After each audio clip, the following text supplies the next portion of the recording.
Pasagerët e një fluturimi nga Phuket drejt Delhit përjetuan momentet meri, kur aeroplani humbi papritur rreth 300 këmbë lartësi në mes të fluturimit.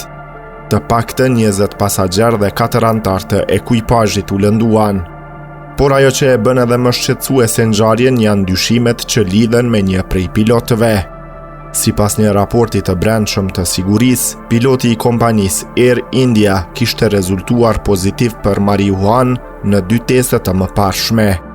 Ai kishte deklaruar gjithashtu se po përballej me probleme me gjumin dhe se mjeku i familjes I kishte përshkruar ilaçe. Incidenti ndodhi më 4 gusht teksa një Airbus A320 Neo me 137 pasagerë dhe 8 anëtar ekuipazhi po fluturonte nga Phuket drejt Delhit.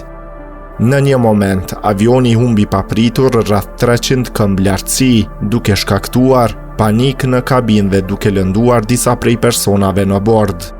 Avioni arriti të ulej në mënyrë të sigurt në Delhi. Raporti thekson se piloti nuk ndodhej në vendin e tij në momentin e incidentit dhe se bashkpiloti ishte në komandë.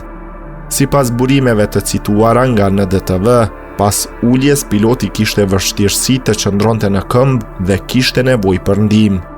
Ai u asistua edhe gjatë dorëzimit të mostrës së urinës për testim. Piloti kishte deklaruar se gjatë qëndrimit në Phuket nuk kishte arritur të pushonte mjaftueshëm dhe se orari I fluturimeve I kishte kufizuar kohën për gjumë. Ndërkohë të 2 pilotët janë larguar përkohësisht nga detyra, ndërsa autoritetet dhe kompania po hetojnë rrethanat e incidentit. A ishte lodhja, ilaçet apo diçka tjetër ajo që shkaktoi këtë situatë në ajër? Hetimi pritet të japë përgjigjet.